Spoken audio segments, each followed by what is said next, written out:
nombre es Juan Antonio García Cuerdas, soy de origen riojano, pero un apasionado y aficionado, conocedor de las Islas Baleares y estudioso de su inmigración hacia Chile. En algún minuto, años atrás, hace 11 años atrás ya, a raíz de una visita a Chile de Joan Boades, un gran investigador de la Universidad de las Islas Baleares, surgió la idea de hacer en conjunto un trabajo y un estudio acerca de la inmigración balear. Tema sobre el que yo ya conocía algo, había estado en las Islas Baleares porque la familia de mi mujer procede de Esporles. Ahora, la inmigración baleara que llegó aquí a Chile fue dentro del contexto general de la migración de las islas, fue bastante minoritaria. Yo diría que tal vez la más minoritaria, comparando obviamente con países que recibieron mucha migración, como fueron los casos de Argentina, Argentina, pero básicamente en Europa, de Francia, de Argelia, obviamente, que fue una cantidad muy grande de menorquines, y en América fundamentalmente Argentina, Uruguay, Cuba, Puerto Rico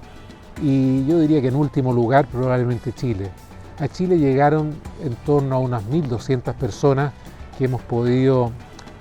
censar. Todo eso se topa además con una circunstancia bastante particular, y es que en aquellos años el gobierno chileno de la época, hubo un presidente, Domingo Santa María, que en 1882, a la vista de los resultados que estaba obteniendo Argentina, que había comenzado mucho antes a reclutar inmigrantes, ya desde la época del presidente Domingo Faustino Sarmiento, que decía que gobernar es poblar, tenía un dicho, y comenzó una campaña de reclutamiento de inmigrantes muy importante en Europa. Chile no se quiso quedar a la saga y pensó en 1882 con el presidente Domingo Santa María en crear un programa de reclutamiento de inmigrantes en Europa, y para ello crean una agencia general de colonización e inmigración en París, la cual crea subsedes en España,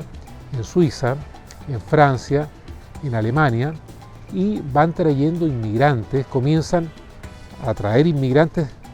crean estas agencias, crean una infraestructura a través de lo que llamaban los ganchos. Los ganchos eran gente que eran reclutadores profesionales de inmigrantes, y estos les ofrecían, tenían una comisión por reclutar gente, ofrecían pasaje gratuito hacia Chile para el inmigrante e incluso su familia. Y para los primeros que llegaban, los inicios, incluso les entregaban tierras, 40 hectáreas de tierra en la zona sur. Dos reclutamientos masivos que hubo en dos envíos muy grandes de inmigrantes para la época, en dos barcos que partieron el mismo año, uno de la Cheribón, el segundo creo que se llamaba el Vapor Palma, que en uno salieron poco más de 400, unos 480 inmigrantes baleares, en el otro salieron 260,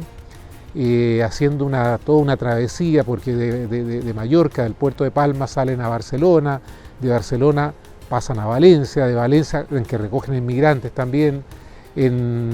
siguen hasta Málaga, recogen inmigrantes, y de ahí siguen hacia el sur de Chile, cruzan todo el Atlántico, cruzan el Estrecho de Magallanes, suben, y llega ahí grupos importantes. Es un primer grupo que es los cabeza de playa que llegan a Chile, que son los que posteriormente siguen trayendo a sus familiares. Se me viene a la memoria, por ejemplo, una familia, la familia Picó Cañas, hijos de José Picó Miró, que era, si mal no recuerdo, natural de Porreras, y tuvo dos hijos que se dedicaron a la política. El padre había hecho fortuna en la fabricación de calzado y ellos la aumentaron, se dedicaron a la política, y a un sinnúmero de cosas, de instituciones de beneficencia. Crearon un diario, el diario La Tercera, que es el segundo de mayor tirada hasta el día de hoy en Chile, los ámbitos del deporte también. Ahí, bueno, Chile, el gran éxito deportivo que tiene Chile es haber sido en el Mundial que organizó el año 1962, Chile salió en tercer lugar, un éxito que no ha sido nunca más repetido, y el hombre que estuvo 2 años a cargo de la selección, que preparó esa selección, era un hijo de mallorquines, Fernando Riera Bauzá, que había sido futbolista en su época, seleccionado chileno. Durante 2 años, estos inmigrantes mallorquines se transformaron en grandes exportadores de fruta, de uva fundamentalmente, hasta el día de hoy. Y también, además de eso, cosa curiosa también, comenzaron a producir un licor típico de Chile que es el pisco. Y hubo grandes productores de pisco, de hecho hoy día uno de los más grandes sigue siendo el Pisco Bauzá, que ya hoy día ya lo manejan la firma, la manejan los nietos, pero hubo varios más que produjeron pisco, los Provence, Mulet y otros más que se me escapan ahora, en un licor que es típicamente producto chileno y sin embargo es hecho fue comenzado industrialmente a hacer por mallorquines.